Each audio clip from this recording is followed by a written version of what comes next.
Hello, friends, Romans, countrymen, lend me your ears. Welcome to another episode of Thank You for Coming, right here on 2MB Studios. My name is Mike Carr. I'm so excited to do this show every week, and I'm so excited to have you joining us out there in the Twitchiverse.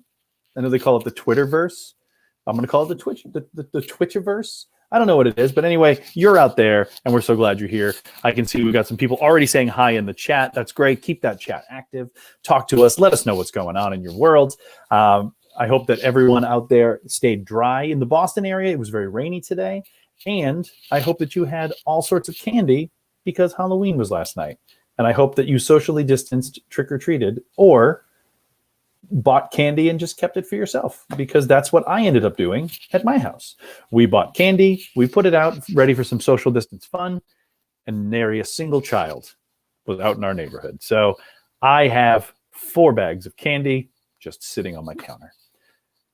So it could be worse. I hope you all had some candy and have had some time to let your sugar die down, because we're not here just on Twitch. No, we're in the Globe Theater, as you can see right behind me, because today's episode of Thank You for Coming features 2 amazing improvisers who are going to use this location a little bit, and you'll see how in a little bit. If you haven't tuned into the show before, this is how it works. I have 2 very gifted, seasoned, talented improvisers who I've invited to play together for the first time, and let's get them out here. I'm done talking. 2MB Studios, it's time to meet our improvisers. First, I'm going to introduce you to a gentleman from right here in Boston, a very talented improviser who performs with a show called Something Wicked. He is a teacher, an improviser, actor, all-around good person, and runs something called 3weeks.courses we're going to hear more about later. Please welcome Greg Scott. Hi, Mike. Hi, Greg. It's good to see you. Hey, good to see you as well. Let me know if at any point my internet's shit. Sure. And I'll do nothing because there's nothing I can do. I'll come onto the screen and say, shit, and we'll move on. Great. It's always a good way to go. So, Greg, we're so glad you're here. Thank you so much. And Thanks now for it's having me. time. Of course, now it's time to meet your scene partner for today. This gentleman is coming from Orlando by way of, at one point in his life, Chicago. And before that, New Zealand. Yes, a New Zealand native. Yep, he's snapping. I can see him snapping because he knows that he doesn't like to be called Australian, because he's not. He's a Kiwi all the way. Bring out David Charles. Hello, Greg. Hello, David. Nice to meet and immediately improvise with you. Yeah, I'm sure it's going to be great. That's the show. So yeah, just to confirm, the 2 of you have never met before, correct? No, not at all. Excellent. And to confirm, Greg, this is the way I speak, just so you don't. I was going to say, I didn't know if he was going to have an accent. I don't know if this is a put on. You said New Zealand, and maybe he's just faking it. You'll find out in 40 minutes. Yeah. Okay. So David and Greg have never met, and as I alluded to in my rambling introduction, behind me is the Globe Theater, where William Shakespeare himself wrote and put on several of his classic plays: Romeo and Juliet, The Tempest. Wow, Tempest is your number 2. Hey, it doesn't get enough love. You all know That's a great one. I'm just saying, I'm surprised it's number 2. That's all. Then there's the sonnet. Coriolanus. Right out of the gate. I love it.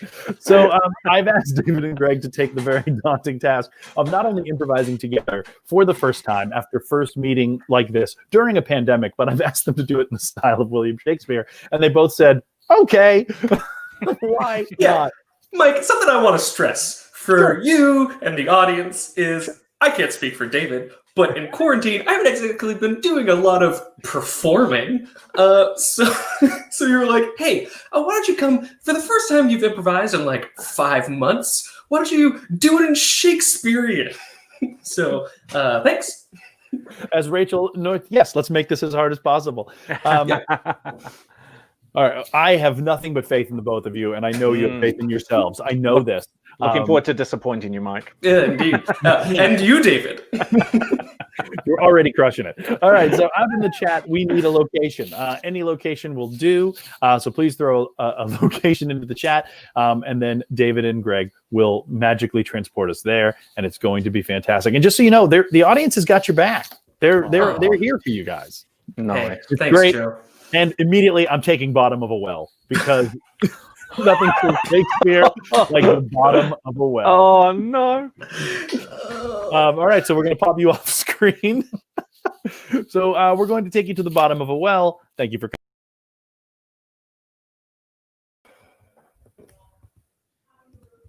Thank you for coming to this place most private. Yes, a place most private and foul and dank, I do say. Ugh. Could When thou what- not have chosen a more pleasant place for this present meeting? Why, Bartholomew, when one does plot against one's father and the king, this is as good a place as one can plot. I have plotted against my father, the king, in a drawing room. I've plotted against my father, the king, in a garden. Surely you could have picked somewhere perhaps better than this dank hole. Bartholomew, answer me this. Did any of these plots not formulated in a well turn out well? Nay, nary a plot has turned. My father does still breathe and live and sit upon the throne, most regally. His crown, nary tipped by my plots, nevertheless fully fallen from his fucking head. Oh, and thou hast asked me, your faithful servant, to amend this very plight and make his visage replaced by yours. I shall do it, my lord. Oh, spin me a tale, dear Timpany. Spin me a tale of how thou will my father make unmanned.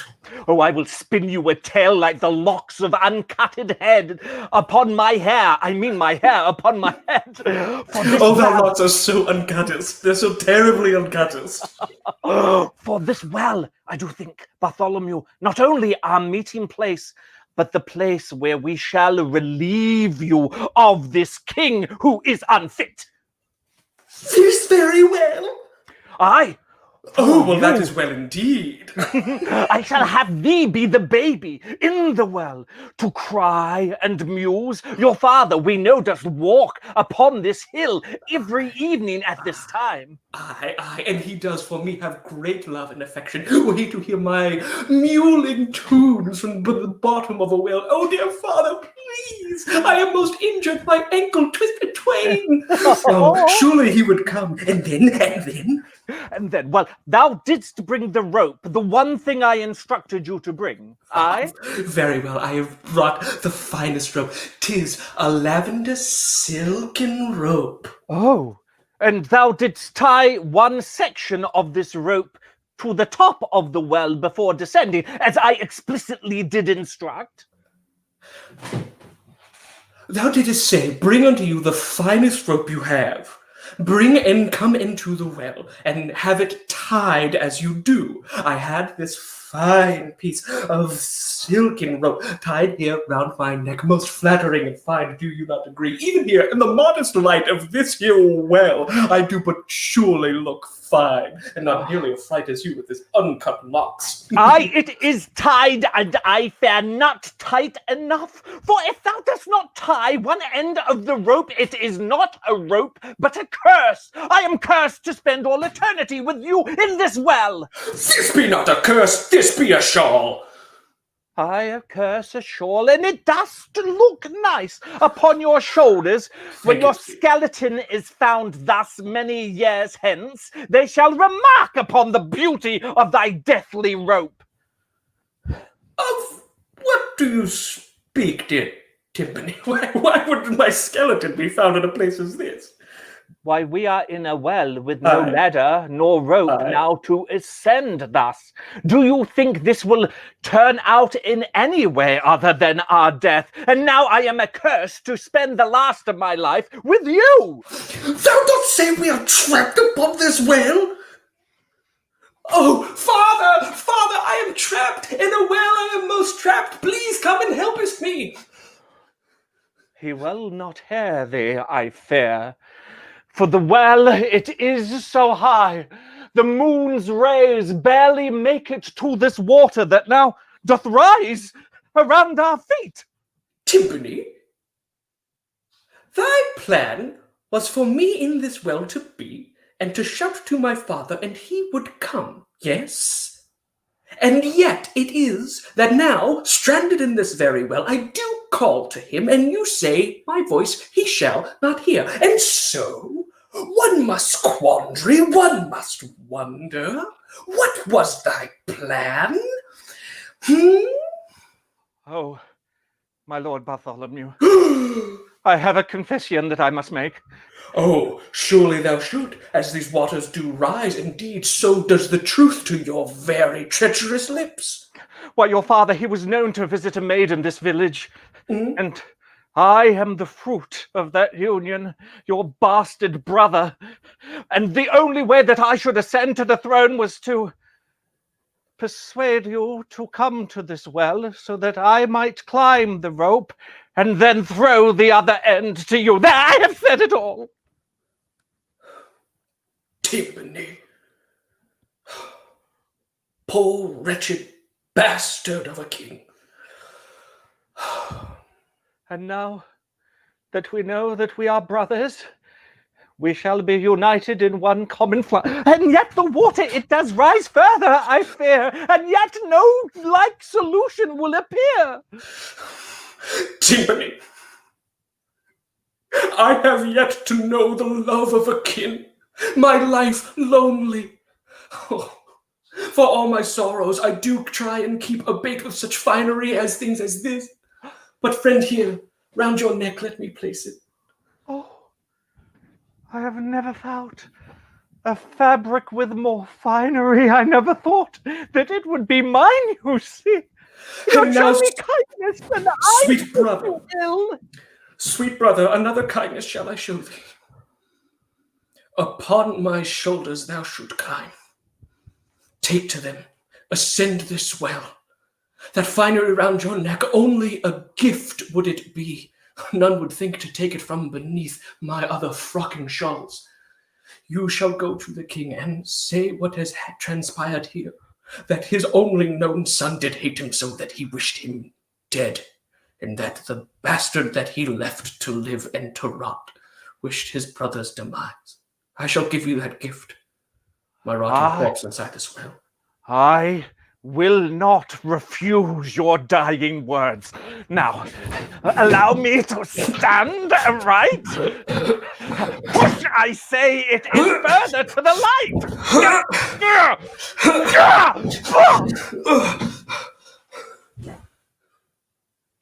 And so, in these dank waters till eternity shall I dwell, as I here drown in the bottomless depths of a well.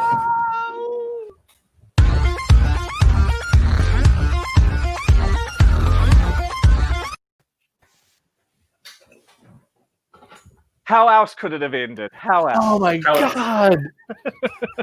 How else? Look. Everyone is blown away. There's OMGs for days right now. You've changed people's lives. Wow. Wow. I always suspected it was possible. Who knew that we just needed to do Shakespeare improv online to fix the world? And that's all it took. I'm looking forward to next week. Oh, After wow. what we've done here tonight. God, genuinely, that was so fun to watch. That was fantastically fun. Watching Bartholomew and Timpany. Is it Timpany? Yeah. Timpany? Yeah. Bartholomew and Timpany. The He took his Baskin drum brothers. with him everywhere he went. Yeah.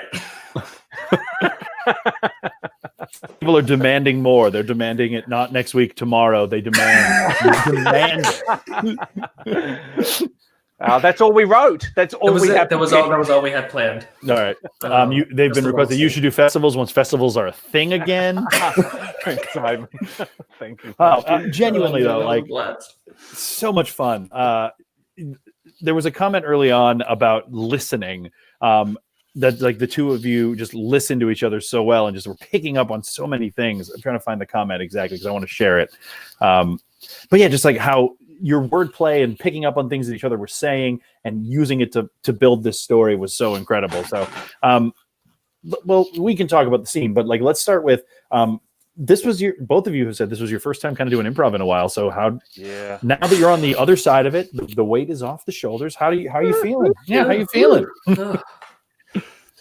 It's just a joy, right? We were talking about how hard it is if you're an improviser. So much of what we do and so many facets of our livelihood are in real time with people.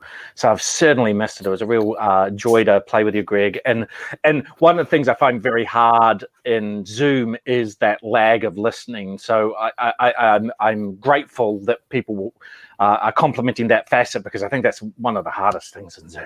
Yeah. And I was very aware. It's like, no, clipped Greg like two seconds before he was, but right. Yeah, it's so hard to get the timing right in Zoom. Mm-hmm. Yeah, there really is something to like physically demonstrating to the other person, like, I want to talk now. Because you just can't. There's that. But no, yeah, my biggest worry of just Shakespeare improv is like finding the words, and because you want to find the right ones, and when you find the wrong ones, it's just such a it destroys the verisimilitude of I said Coriolanus earlier, just for the record.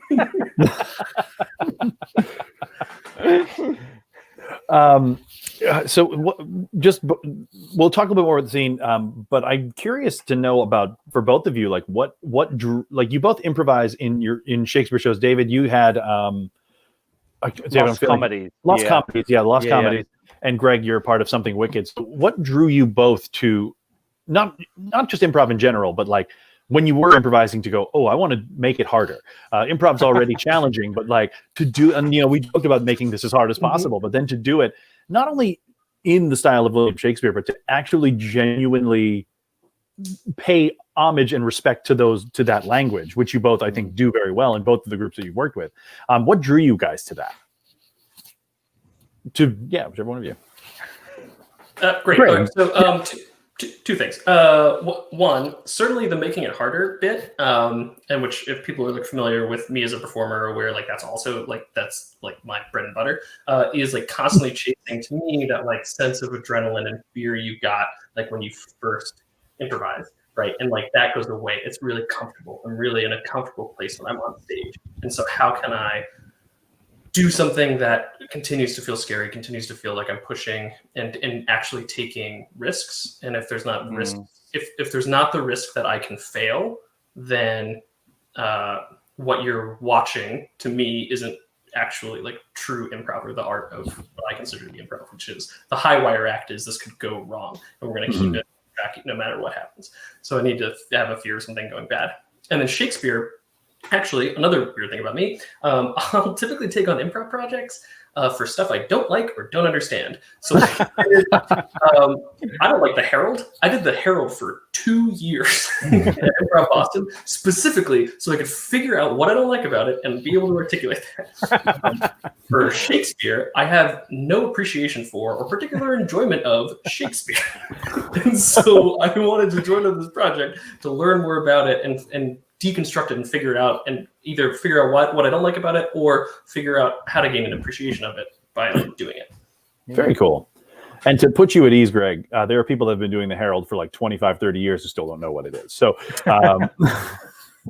Great. I'd love to chat with them. I should write it something. Yeah. Figure it out. David, how about you?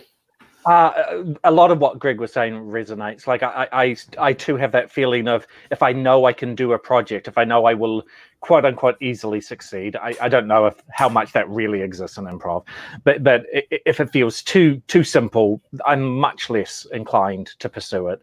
And you know that, Mike, because you've done a lot of projects with me, right? And it's just like, all right, now let's do a whole musical with just the four of us in a band, right? So I've always been intrigued by that too, Greg. And I've part of my training in America, I came over here in my undergrad, so my theatre training has included the classics, so this also just felt like a cool, snug fit. Improv Shakespeare is one of the few things, if you said, David, you must only do improv Shakespeare for the rest of your performing life, I think I'd be thrilled. There is something about the language, about the tropes, about messing with the tropes and inverting the stories and telling them from different or marginalized perspectives. It's just so much there. And but you know, and it's commedia dell'arte, all of that's woven into Shakespeare. So he's like this great conduit for a lot of our history as improvisers, because he was stealing from a lot of the same places. I think modern improvisers, whether they know it or not, like we don't talk about commedia dell'arte a lot, right? But you know, a lot of what we've done has filtered through sort of those comedic worlds. So yeah, pretty much everything Greg said. I'm just trying to put my unique spin on it. To people out there who question how to improvise Shakespeare, what are a couple, like one or two things that you're like, hey, this is super important if you're going to try to improvise in the language of Shakespeare, that you think are tools that improvisers need to have in their tool belt? Shall I start that one, Greg? Yeah, go for it. The thing that jumps to mind quickly is poetry. And poetry is saying things inefficiently. Now, beautiful poetry can be very efficient, but so it's taking simple phrases in your modern vernacular and deliberately complicating them, or inverting word order in with the wisdom of Yoda, right? Not just speaking in the syntax and the grammar you're accustomed to. And I think once you start thinking images, start thinking poetry, you'll find you can spin 5 minutes of material out of something that might have just been a 30-second exchange in a regular improv scene.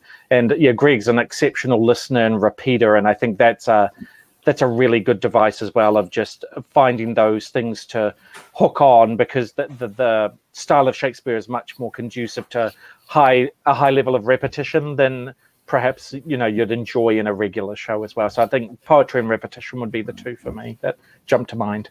Yeah, I would say absolutely. Like if you're going to do narrative Shakespearean, repetition, and read Shakespeare. He does it all the time because, in the Globe, as we can see in this background picture, like people are coming and going, audio's not great. Like you got to repeat for the people who missed the stuff. So you've got to do it for each other to be like, because you're in your head, the flowery language you said made a ton of sense.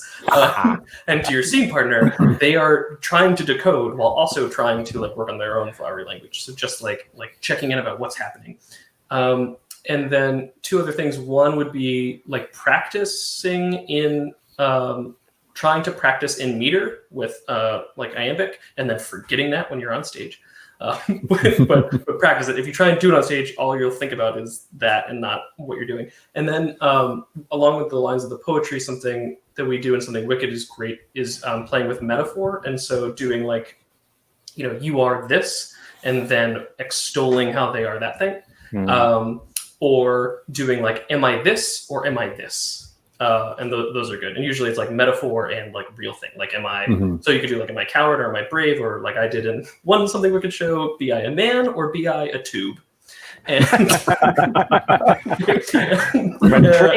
the result was. It was two. It was very much good.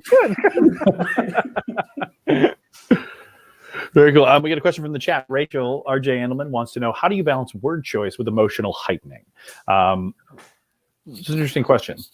Ideally, they're the same thing. Am I allowed to say that? Yeah. Sure. Now, it might take you a bit of word chasing to go, oh, this is what I'm passionate about. This is the emotional truth of the character.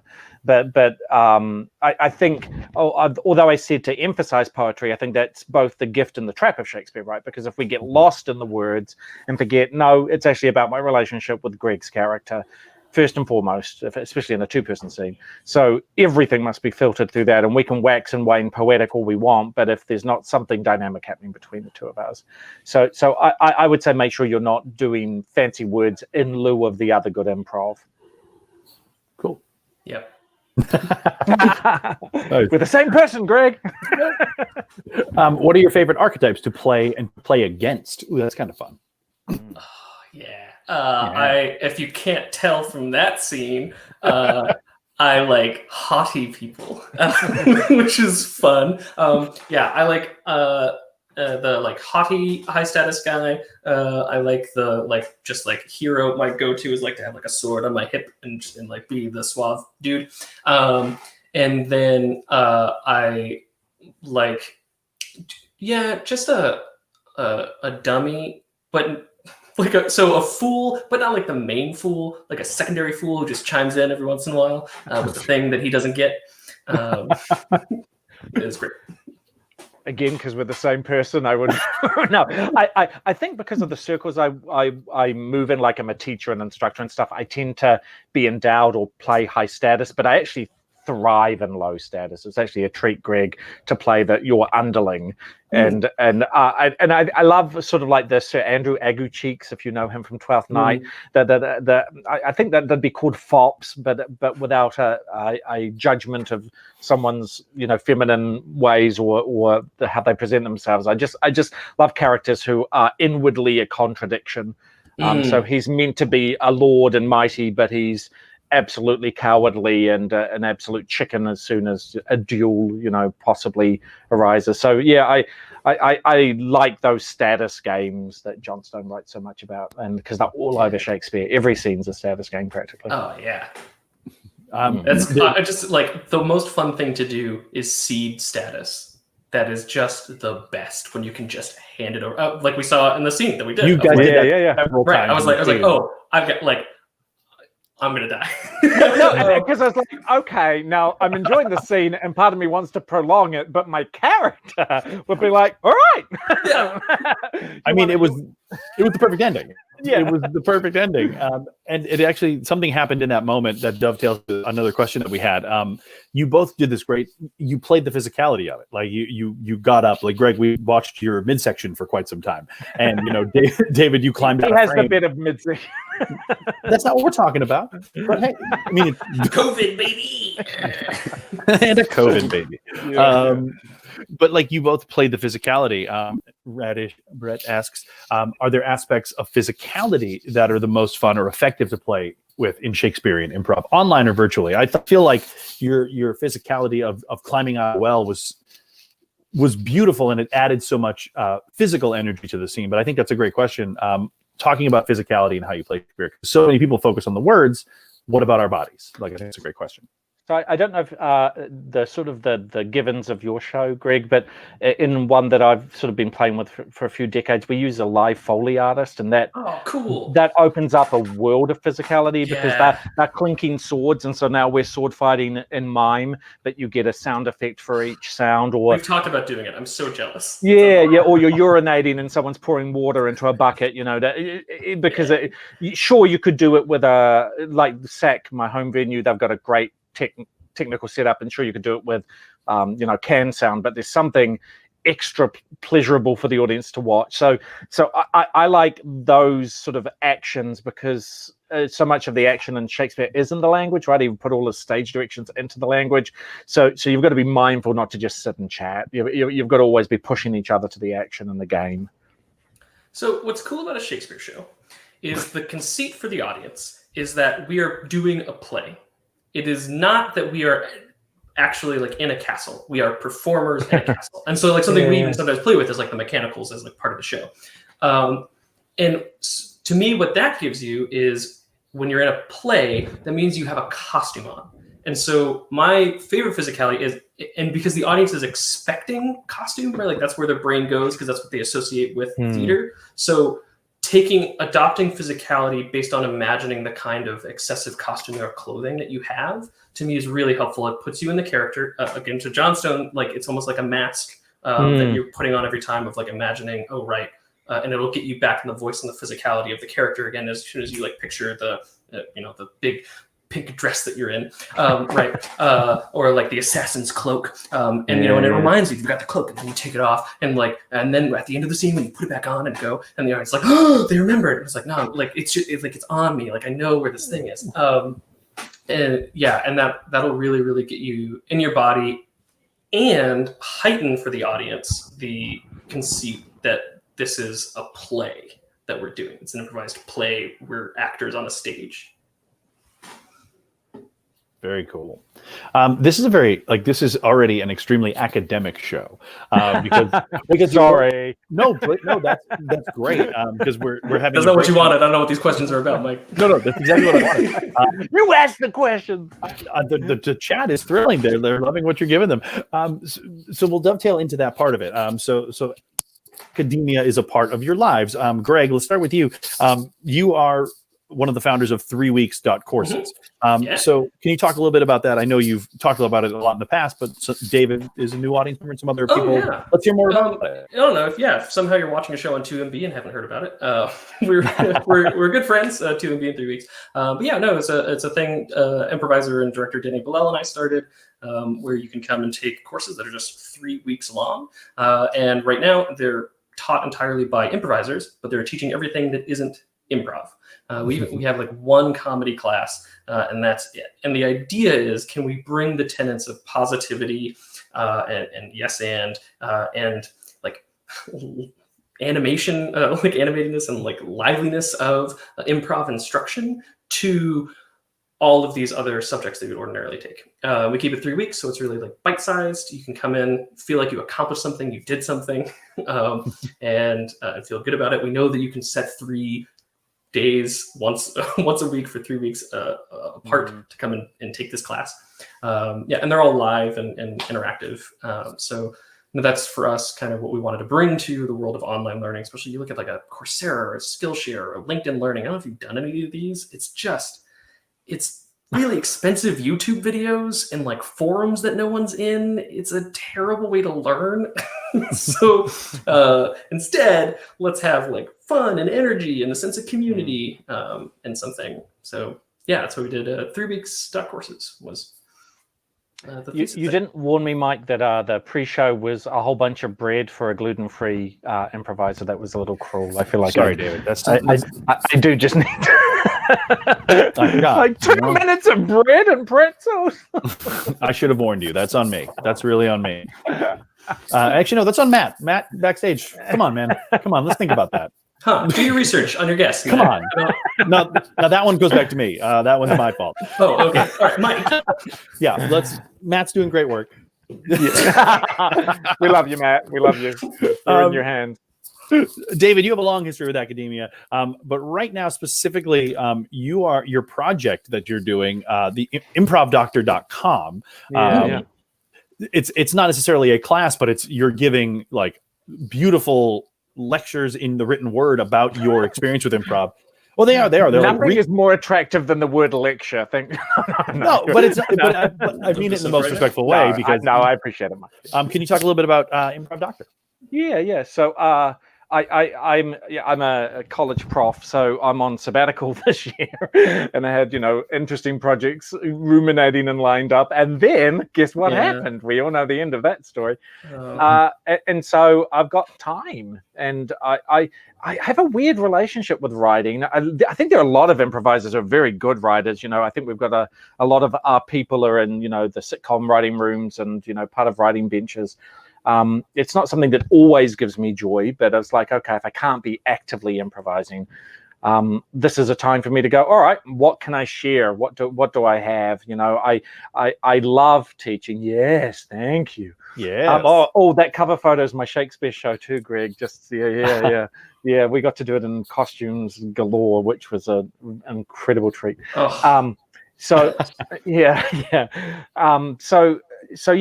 sort of where it started from, and it might become a bigger writing project. I'm not sure at the moment. I'm sort of working my way through core improv terms and techniques that most of us know, but maybe haven't stopped to think about. Is accepting always a good thing? Like those of us who've been in the biz a while will have pretty strong opinions on these things, but I often think folks who've maybe only improvising for a year or two might just go, I have to say yes, and it's like, no, actually you don't have to say yes. They're all of these rules or guidelines or suggestions or techniques are more complicated. So, it may just be for myself and a couple of other people, but I'm taking the time to write it out. So my blog's on that website as well as information about my shows and the like.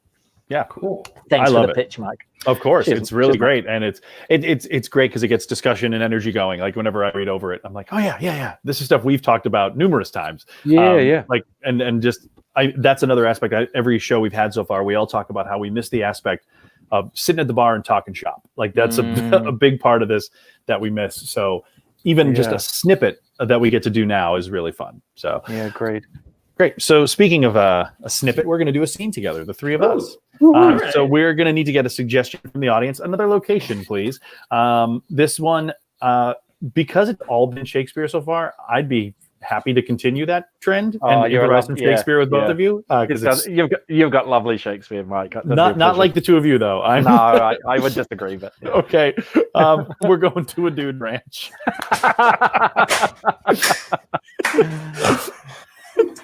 It's just normally I don't take the first suggestion, but they've been just so perfect. The bottom of a well and a dude ranch. You just don't get any better than that. He's a professional ask for givers.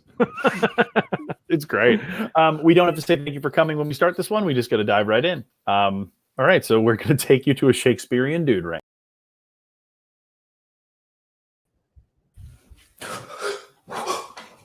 Oh, Nay, no. nay, be not afraid. Be not afraid. Oh, these horses make me fly. The horse is just a creature who cannot express its mind.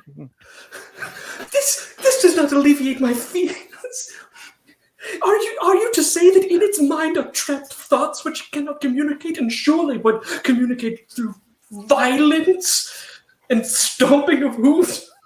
Nay, good daughter, come take this man by his hand and show him the love a horse can offer. Very well, father. Be not afraid of the horse, for the horse is afraid of you just as much you are of it. Your hump is terribly prodigious. It is not polite to speak of one's imperfections while one is cowardly of horses. I had hoped he'd not notice my hump, father, but 'tis the first of my appendages he doth comment upon. I apologize. When fear strikes me, I merely label and say the things which I see. Thou hair in thy nose is most grotesque. I believe that was for me, my daughter, and not for you. Very well, father. There be a familial resemblance in the hair in thy nostrils. Is to point out the imperfections of those who have given you food and lodging and soon to be transport upon this beautiful steed of brown and white. Does it give thou pleasure to point out others' pain? Nay, it gives not me pleasure. Of this I am most embarrassed and most sorrowful. Simply, when fear is upon me, observations do I make, you shorted one. Then, my lord, my boy, for that term seems more apt, perhaps you should hold your tongue and the reins of this horse, for if you speak, you put your hooven foot within your mouth. Perchance it would be best not to speak. Very well. I shall my tongue hold. Now take your other hand and take the reins of the steed. Very well. See, daughter, I did tell you, this one takes instructions well. Be not offended by his comment of your hump, for you might breed this man, I hope. Yes, father, yes, father. Goodly boy. The steed I have climbed. Very well. Atop the steed climbs you as well, good daughter. Yes. You may put your arms around my waist, as I have decided to sit in front of you as opposed to behind. Very well. I shall my tongue holding arm around you reach, and again into my mouth hold my tongue. Nay, nay. Alleviate the hold of your tongue and let your hands hold upon me. Hold my hump, yes. My daughter, tell the man what you want, for this is the road to happiness. I hand you now the reins. Very good, father. Let us begin our trot. Like any good steed, a steed must be broken of its spirit and rebuilt in the image and fealty of those which contain it. In circles we do go, and back to your father do we return. And once again away from him. And back upon him again. I get dizzy from watching this circle that you make. Now, Let go of me, goodly boy. You see, you've taken the horse in a circle, which means you understand that distance need not be the thing you desire, but consistency be. For sometimes the very thing that you do run away from is the thing that you return to time and again. Hast thou not seen that no matter how hard they try, the steed and my daughter stay now beside your side? I see. For life I had thought. A line, beginning at one point and ending at another, but now I understand. We all do come back and return to where we did begin. An area of absence and nothingness, non-creation, pre-birth and death itself. A grand circle do our lives make as this hump. I stare into it. For 'tis Most perfect in its diameter and radius. aye, for 'tis not always a journey, but a tree with a branch. I'm so glad my daughter would find you at this dude ranch.